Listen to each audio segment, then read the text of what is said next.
Hello, welcome everyone. Just as everyone is coming in, I think it will help me and Kimberly. I hope this is possible if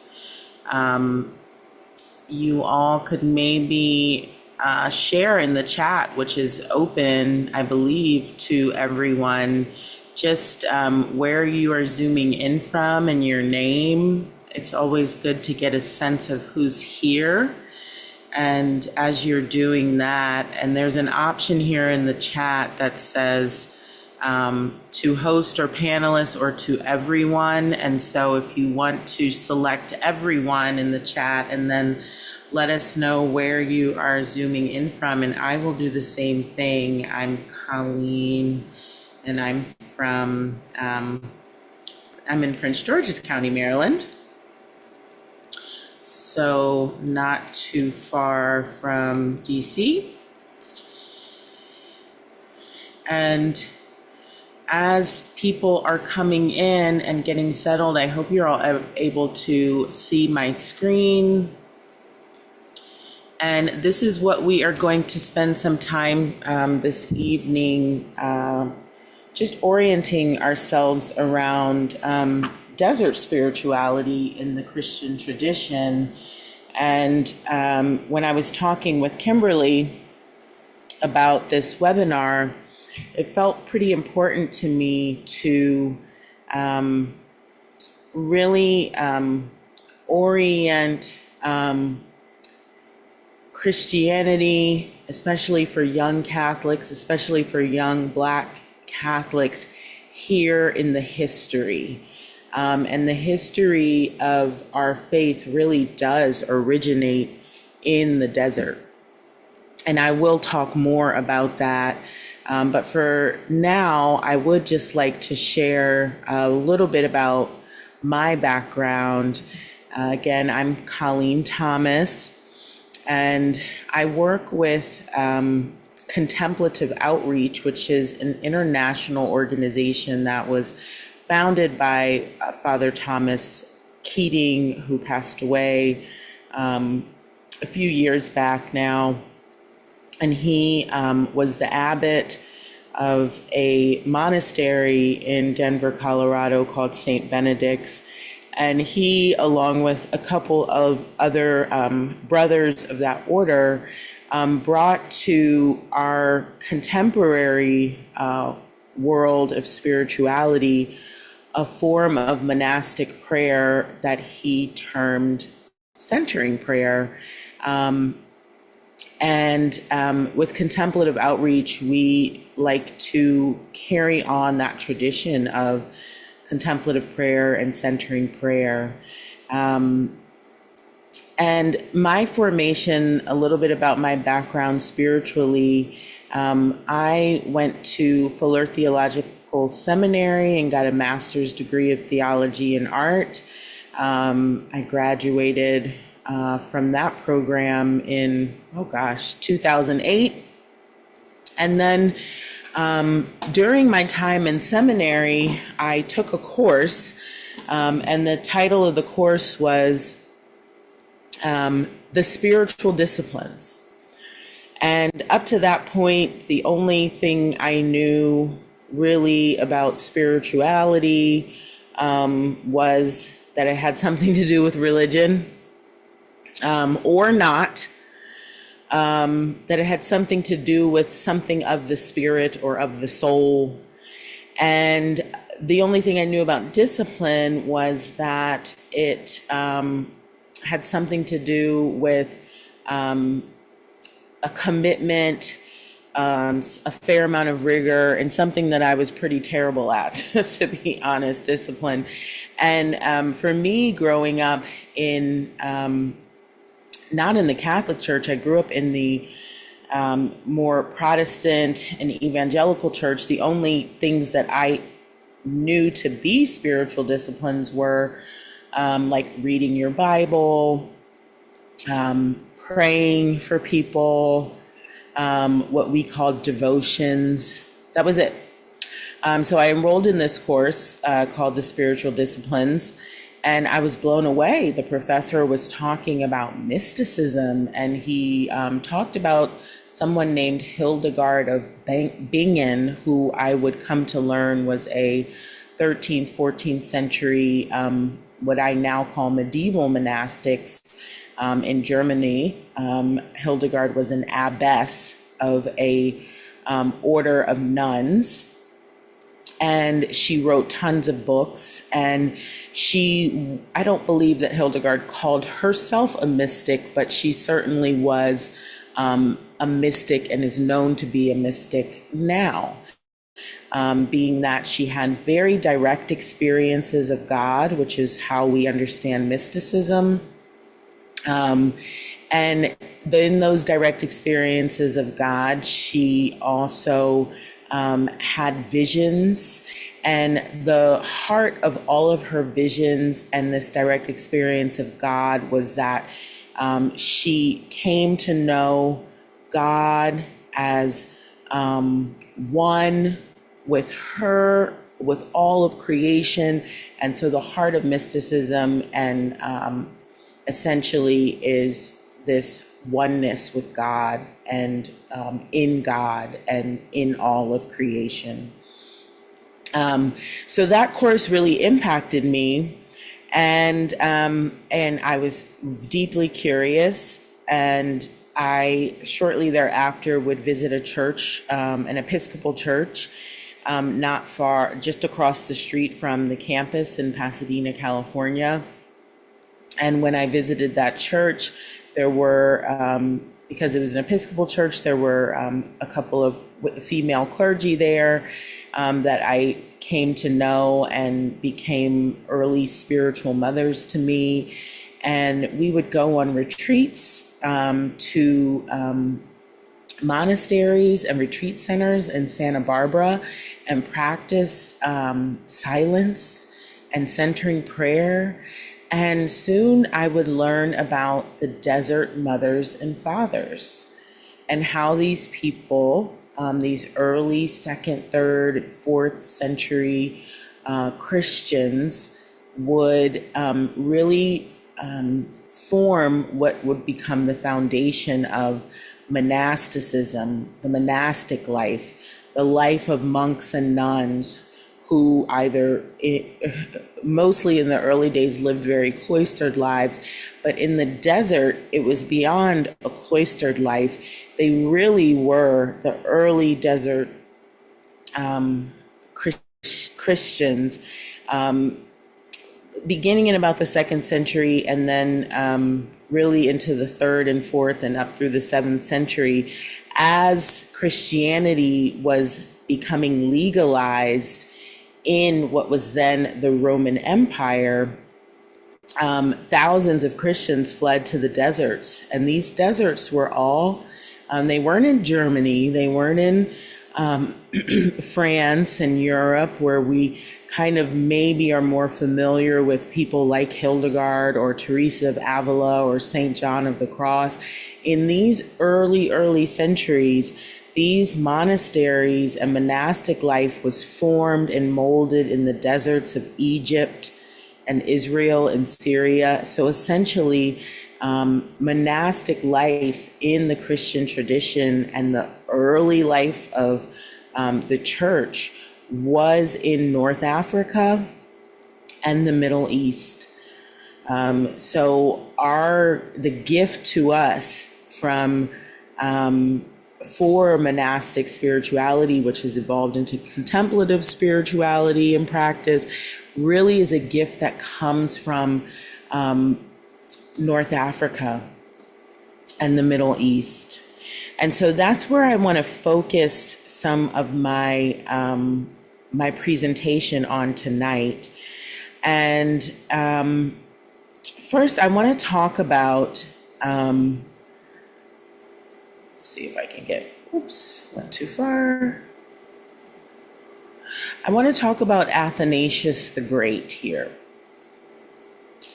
And Athanasius is, many people say that without Athanasius, we would not have a a monastic tradition, in particular because Athanasius would write a book about the life of Antony. And Antony really, or Anthony the Great, as he was known as well, was really a very holy man who practiced his spirituality in this Egyptian desert. And really, it served as an inspiration to Christian monastics in the East and in the West.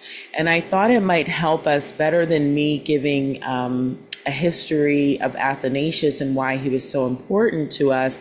I am going to share with you a short video about how impactful Athanasius was in our in theological formation as the church.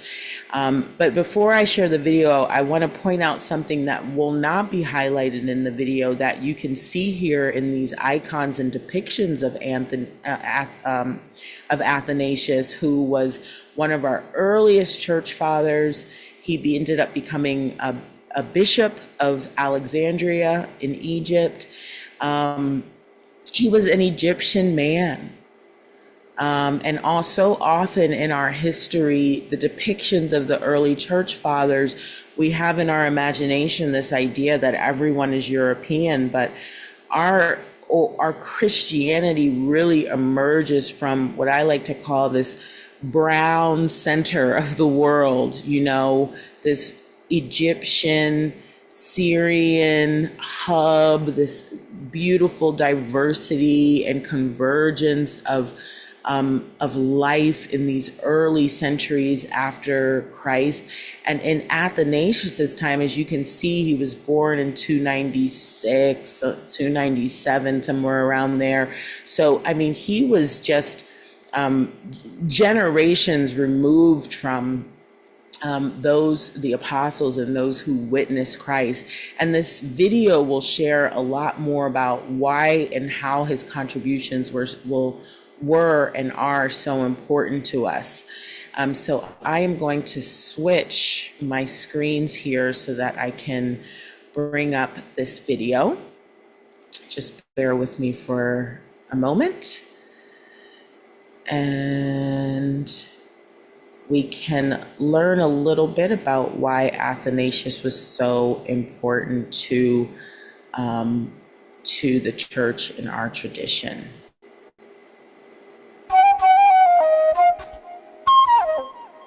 Who was Athanasius and why was he important? He's an important figure in the life of the church in the early centuries, and his name is often thrown around, but many people are unaware of exactly why he's important. So let's go through it. But before we do that, remember to like this video, subscribe if you want to check out more videos as they come out, and by all means leave a comment if you wish. It really does help the channel out. Athanasius was born in the city of Alexandria sometime in the 290s. It was actually a very important city in the Roman Empire at the time. It was the breadbasket of the eastern half of the empire, very wealthy. It had a great deal of education, not just for Christians, but there were Jewish intellectuals and pagan intellectuals there as well. It really is kind of the epicenter of all kinds of education in this world. Athanasius seems to have been raised in a pagan family. The earliest stories we have of him are actually only after his conversion, once he is in the employment of the bishop there in the city of Alexandria, a bishop conveniently named Alexander himself. So he's being groomed and educated there by the bishop and his associates.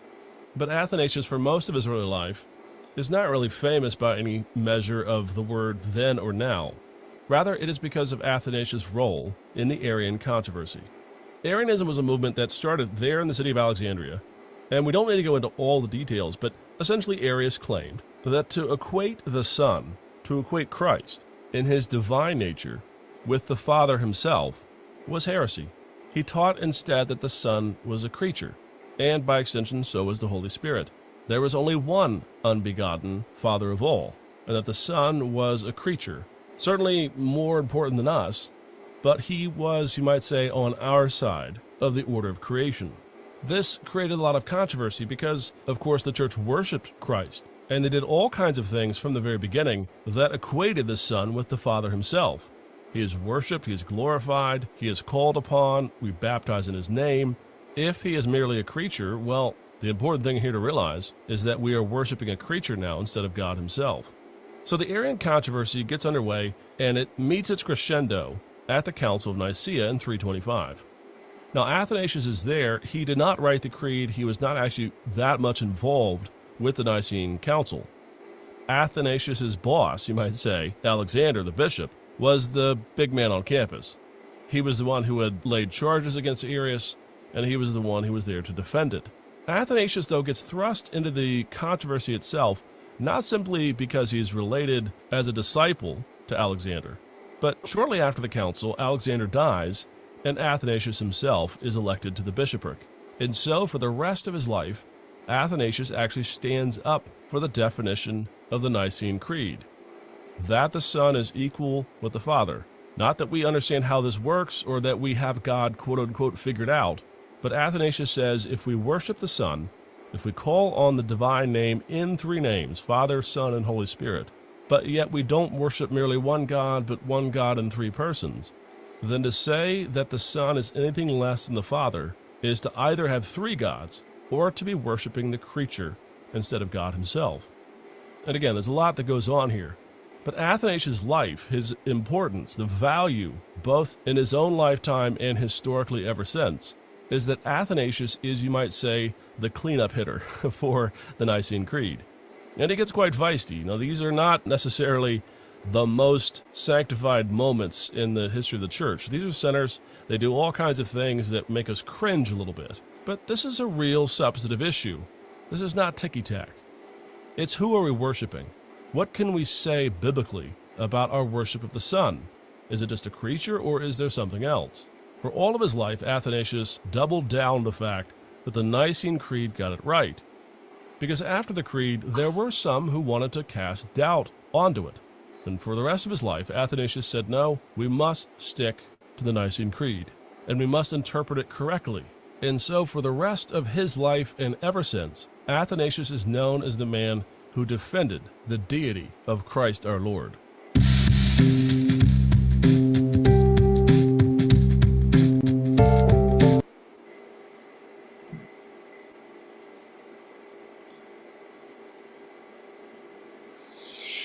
Now, you see, this is very important because the Nicene Creed, we recite, every Sunday now. So for centuries, this important mission that Athanasius carried, and that really drove his life's work, were impacted today, and it absolutely defines our faith. And I love that it's not that it's some mystery that we completely understand, right? But it is the crux of our belief. And my point here in wanting to share this with you is that you would know that this is how important this is to our faith, how important this man was, this man whose work, right, was essentially helped us to maintain our beliefs, the basic crux of our faith. So also the great contribution that Athanasius gives us is to in this friendship with Anthony. And so would go on to write a book in his lifetime, Saint Anthony of the Desert, and this is Anthony here, and Anthony is really the foreshadower of monasticism, and so there are other monastic desert fathers of Egypt like Macarius, of Egypt. And here is one of my favorite sayings of the Desert Fathers that starts to give us a foretaste of what is this desert spirituality? What is contemplative spirituality? And here is a very famous saying of Abba Lot and Abba Joseph. I don't love the image there because you might notice that I tend to lean towards images that are reflective of the texture and skin tone of these early influences and holders of our faith in these ancient times. And I'm really a strong believer that our ability to be engaged in spirituality, not religion, but spirituality, has so much to do with our image of God and our image of who our teachers are. So I just say that to hold in mind the images of these early church fathers as I share a saying of Abba Lot and Abba Joseph that really expresses the mystic core of desert spirituality.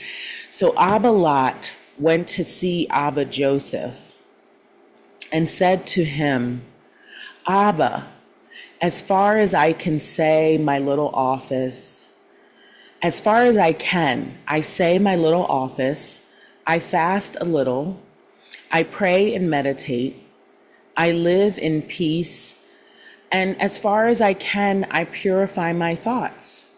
What else can I do? Then the old man, Abba Joseph, stood up and stretched his hands toward heaven. His fingers became like 10 lamps of fire, and he said to him, if you will, you can become all flame.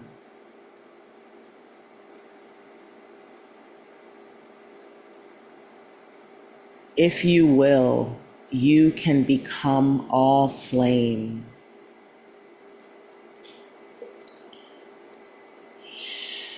And this reminds me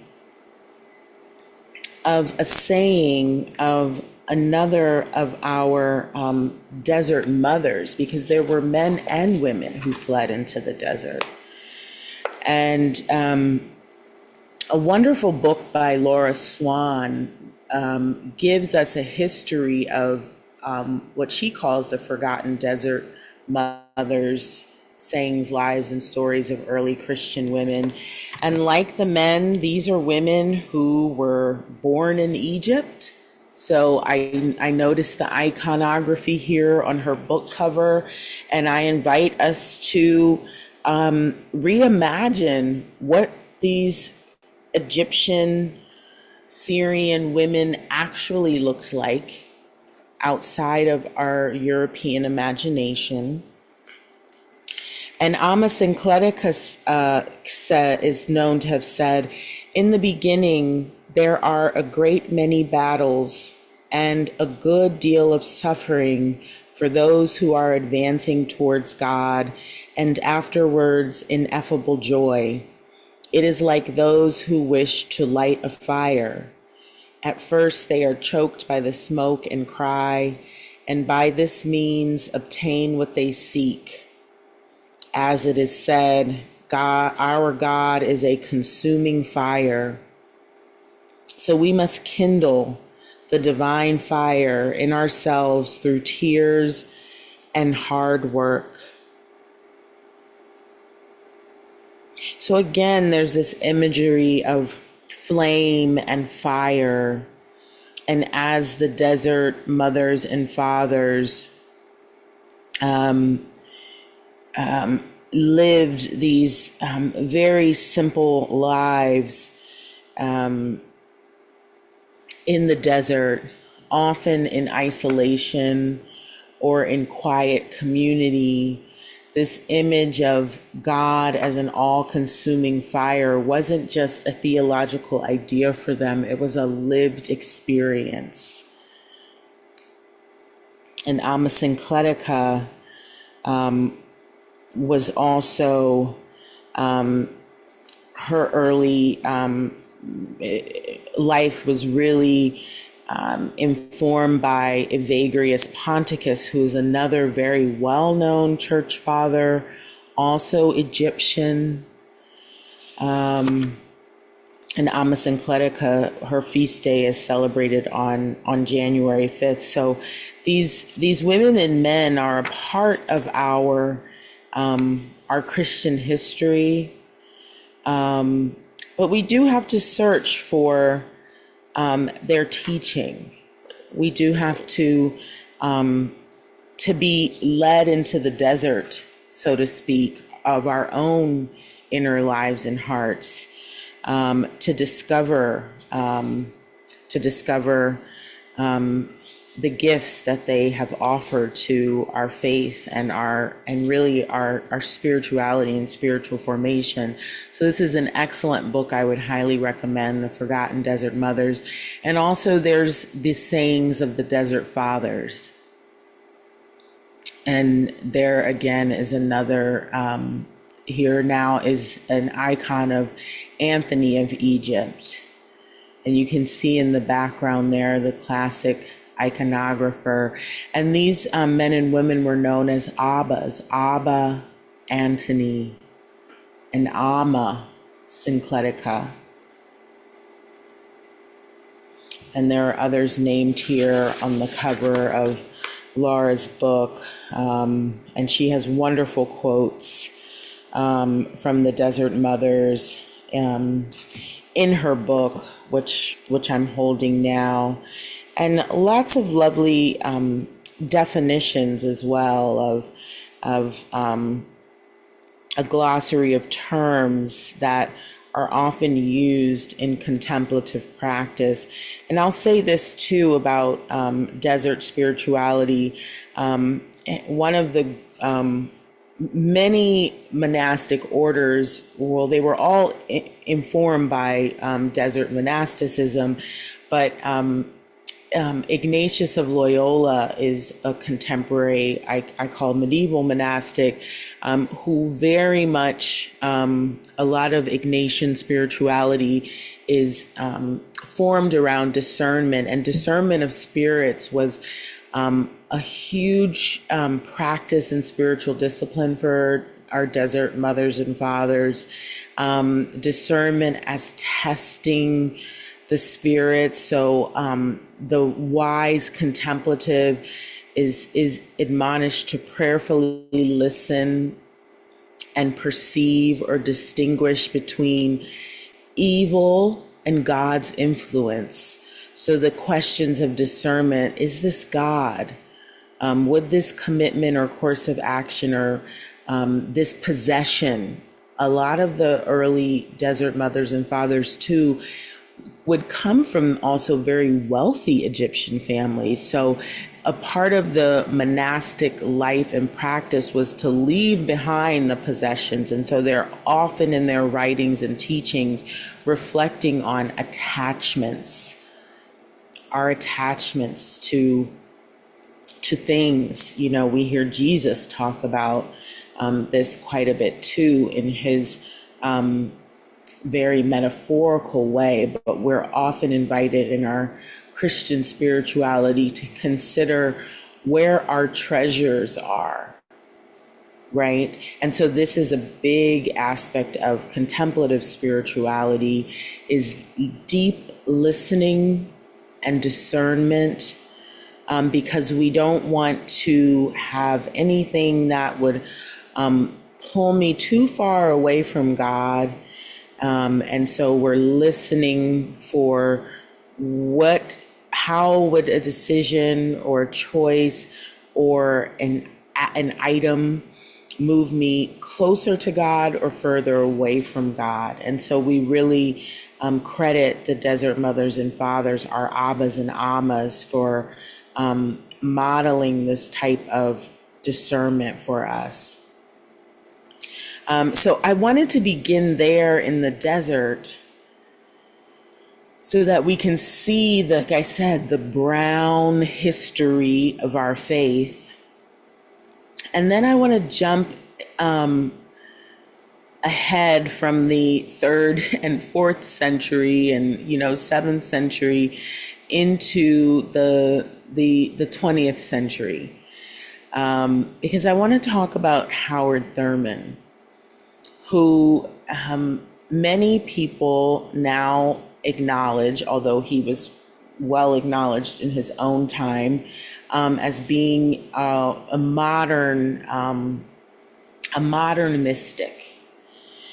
And Howard Thurman wrote a seminal work that I think is so important for young Catholics and Christians. And it was called Jesus and the Disinherited. And Jesus and the Disinherited, many have said, is a book that Dr. Martin Luther King carried around in his back pocket. So we're moving from, and one thing I want to illustrate here is the relationship between contemplative Christian spirituality and social justice. Because I think for younger Catholics and contemplatives, a spirituality that doesn't hold space for the social ills of this world, it just falls flat. We want to know how our faith can actually help change, lighten the burden of others and of the world around us. And so I'll share some resources at the end about, in particular, Catholics who are doing wonderful work in that area.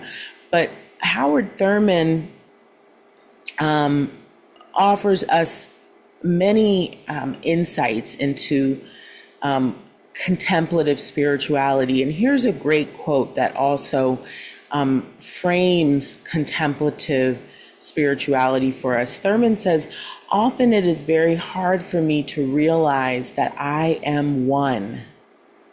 See, again, here's this oneness that is very classic of mysticism, Christian mysticism, and Christian contemplative spirituality. It's a bringing together of the inner and outer life.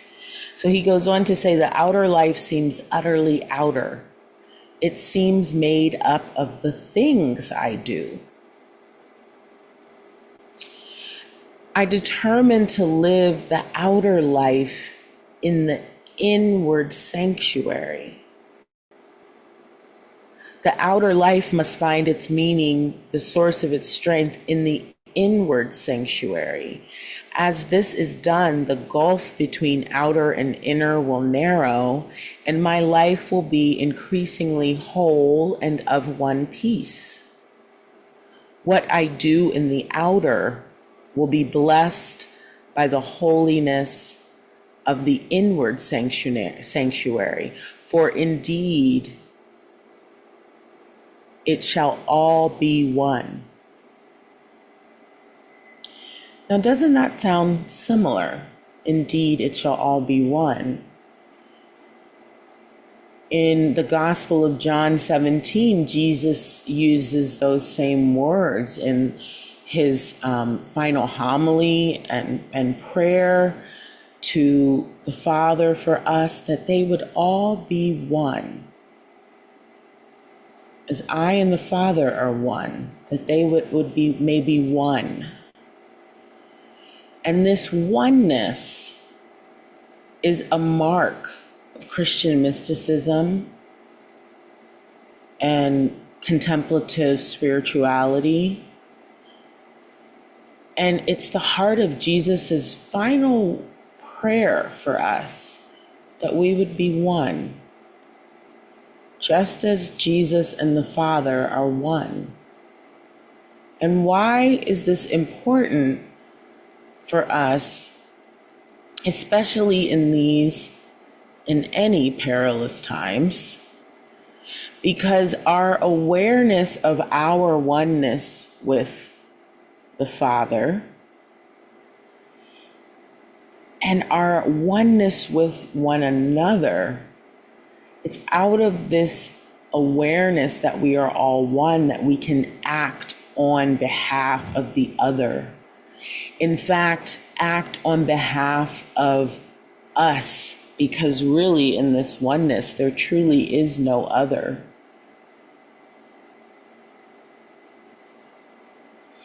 And so Thurman also says this about the mystic. Therefore, the mystic's concern with the imperative of social action is not merely to improve the condition of society. It is not merely to feed the hungry, not merely to relieve the human suffering and human misery. If this were all in and of itself, it would be important, surely, but this is not all. And here's the crux of contemplative spirituality, where he says the basic consideration has to do with the removal of all that prevents God from coming to God's self in the life of the individual. Wherever there is that blocks this, calls for action. And so I wonder if you hear in this last statement, the basic consideration has to do with the removal of all that prevents God, this desert spiritual emphasis on attachments. You know, there's a reason why monastics take vows, right? They vow to, some to live a life of poverty, some never to marry. The vows vary depending on the order. And we're not all called to a monastic order, but the model for us is that we're all invited to take a sort of vow that we would not be pulled away by things, all the offerings in this world, distractions and attachments and aspirations and ambition, anything that would prevent God from coming fully to God's self in the life of the individual. And when we say in the life of the individual, something that's also very key for monastics and contemplatives is this awareness that when Jesus says the kingdom of God is within, that Jesus is pointing us to a sacred truth, that we are not separate from God in this world. This inner sanctuary that people have referenced in some of the quotes I've shared is within us. When we're invited to go to our inner room and pray, it's not necessarily a physical space. It's a space of inner quietness.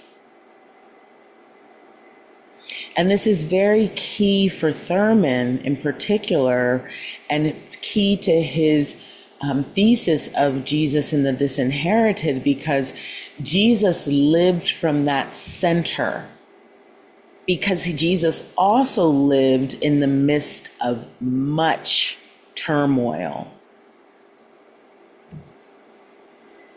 Thurman notes this: it is utterly fantastic to assume that Jesus grew to manhood untouched by the surging currents of the common life that made up the climate of Palestine.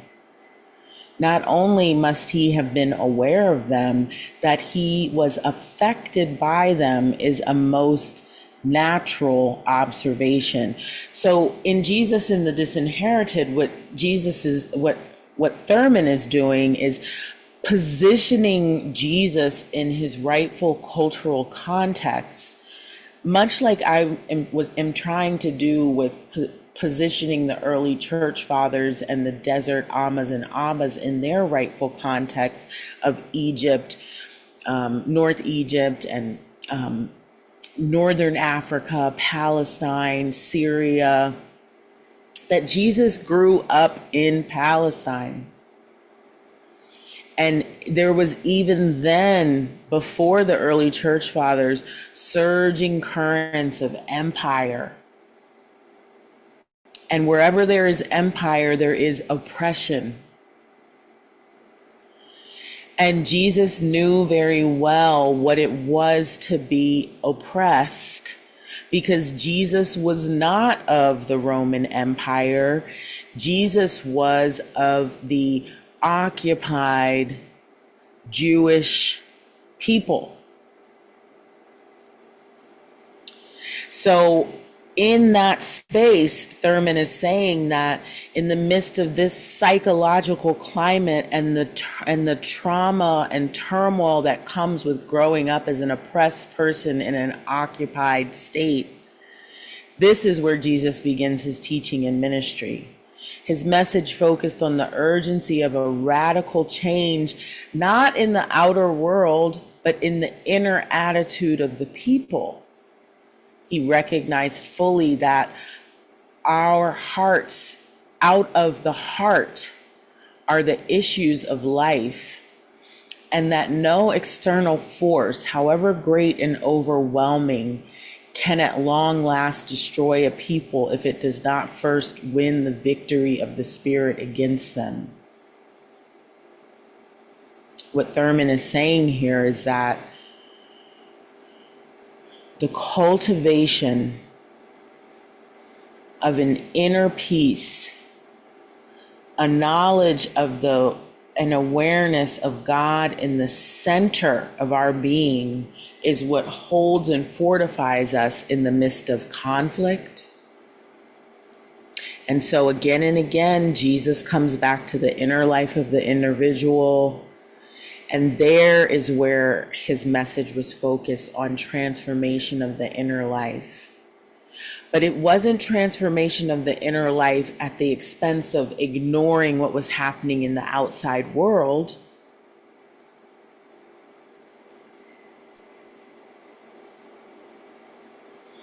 But the emphasis is on recognizing that the permission, giving anyone the permission to determine the quality of their inner life gives them power, or as he says, the keys to his destiny.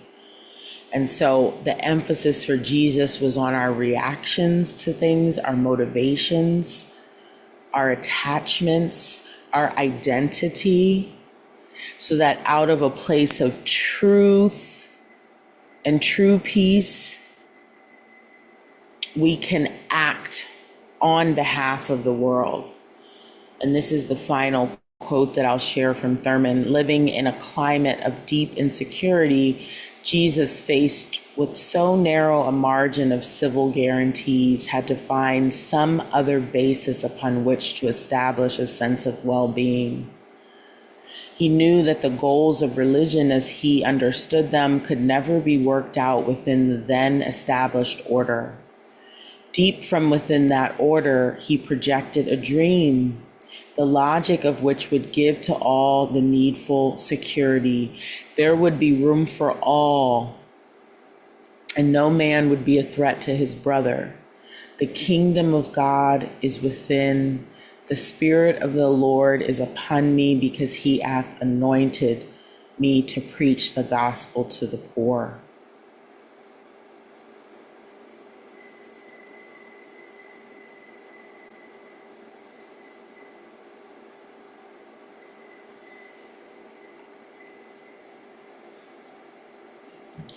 I'm going to stop here for a moment, and I want to offer some opportunity for anyone who might have questions or comments to put them in the chat, and recommend this book to you, to add to your library, or to even offer to your church community as a resource for study and reflection. It's very important for us to understand Jesus in relation to his cultural environment, Just as it's important for us to understand all of the early church fathers, theologians, in the context of their cultural context. So this book was really a game changer for me, so to speak. And also The Forgotten Desert Mothers by Laura Swan.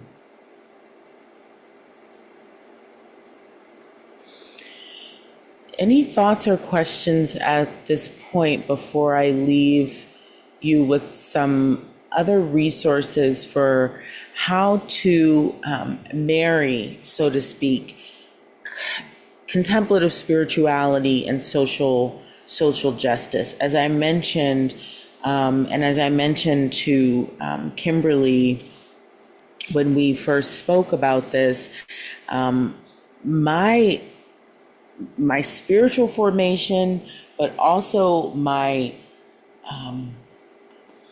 theological evolution to see the gospel as a social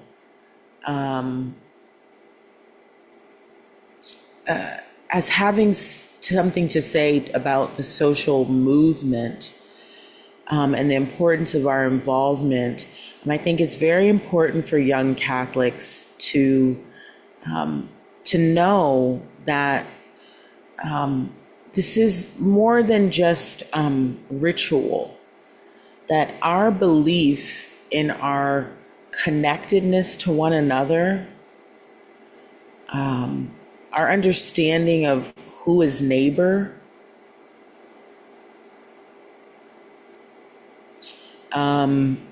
really does enable us to busy ourselves about this work of the kingdom, and the work of the kingdom being like that proclamation of Jesus from Isaiah to that the Spirit of the Lord is upon me, to bring some sort of freedom to the captives. That could be emotionally. It doesn't mean just victims of war. Everyone has a war within themselves. There's so much depression and there's so much trauma. And how can we offer our gifts to those in need? Carrie, I see your question here. The words of Howard Thurman make me think of the passage from the Bible, "If God is with me, who can be against me?" Perhaps in this context, it would be even better to say, "If God is within me, who can be against me?" Or am I misinterpreting? I think that's beautiful. Yeah, I think what Thurman is getting at here is that if we know who we are, no one can call us out of our name, in a sense. And that within me is definitely super important, yes, because any belief that we're separate from God and that anyone else is separate from God inhibits our ability to see God in others and to act on behalf of others. So yes, I love that. If God is within me, who can be against me? Yes, I love that.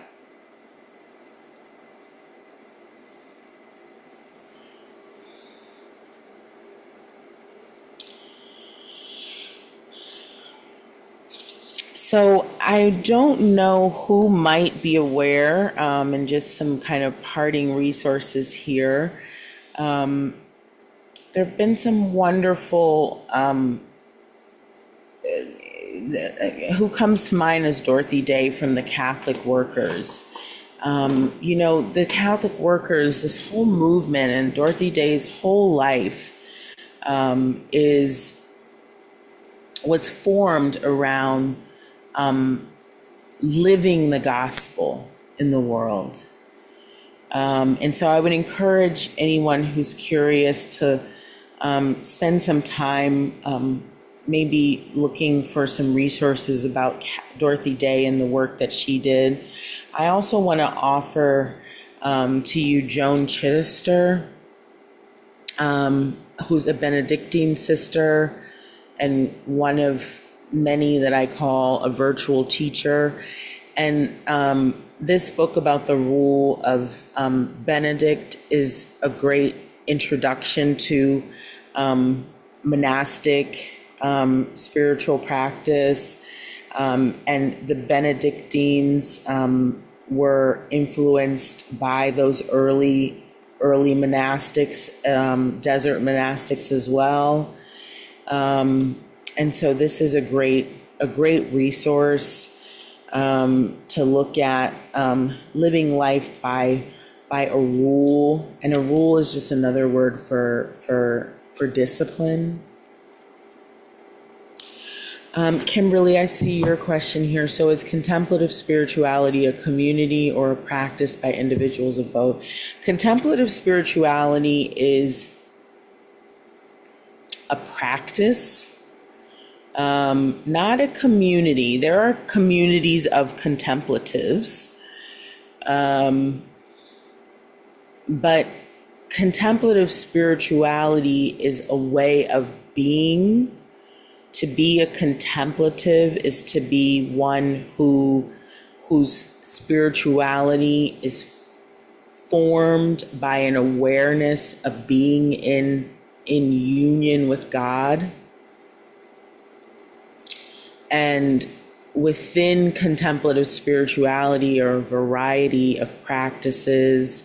Richard Rohr probably would be the most well-known and have the most resources. If you visit the Center for Action and Contemplation, they offer courses, they offer just so much. He offers daily reflections. Richard Rohr is a great beginning for anyone who's interested in contemplative spirituality.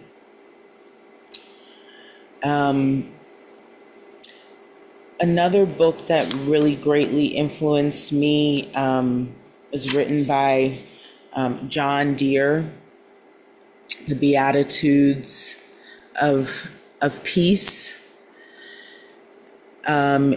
which he calls the blueprint for Christian discipleship. They're meditations that are calls to action. And John Deere is a peace and nonviolence advocate. And John Deere's gotten in a lot of what John Lewis would say good trouble over his lifetime. But the way that John Deere frames and reframes the Beatitudes in this book is just phenomenal. I highly recommend it, and it really does an excellent job of it's challenging. Let me just say that his book is very challenging, and again here I just happened to turn to a page where even John Deere is talking about this inner journey. He says, "I do not think purity means perfection, nor is it an unreachable goal.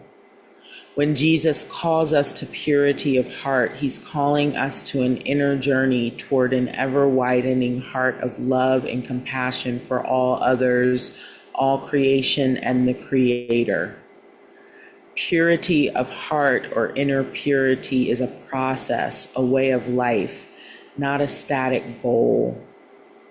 He calls us to a soft heart that beats, not a cold heart of stone." So when understood this way, the Beatitude, blessed are the pure in heart, becomes an exciting invitation to an inner journey of love, compassion, nonviolence, and peace. And so in a way, Kimberly, I see that as a response to your question too, what is contemplative spirituality? Contemplative spirituality is about is being about the inner life. It's the inner journey. It's not the outward actions. It's not the going to mass and, praying out loud. It's about the intimate development of an intimate inner awareness of God within.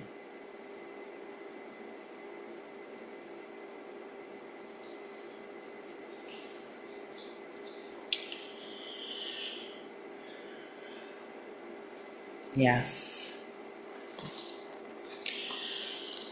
And let me see here if I had one other note to share. So I hope that this offers a bit of context. The contemplative life is about being drawn, and it's hard to explain because it's a movement from the head to the heart. So it's not seeking knowledge about God as a concept. It's about experiencing God from a deep inner place within. And so my hope is that there was some spark of curiosity that would lead you all to look for other resources and ways of engaging in contemplative prayer and practice. Kimberly, you might also put in the chat contemplative outreach. Contemplativeoutreach.org, which is Father Thomas Keating's organization, because there's so much wonderful information about centering prayer. There are contemplative outreach chapters. I'm a part of the Contemplative Outreach Maryland, Washington chapter. I'm also going to put my email address here. If you have any questions, you can absolutely email me, and I'm happy to share resources or invite you to events. We just had a wonderful workshop on Saturday at the Church of the Incarnation in Washington, D.C., and had a lovely gathering around this idea of communion to community, what it means to be in communion with God and others, and to be in community with others, and how our sense of communion with God enables us to be community, which reminds me of another way of thinking about contemplative spirituality. It's a shift from doing to being.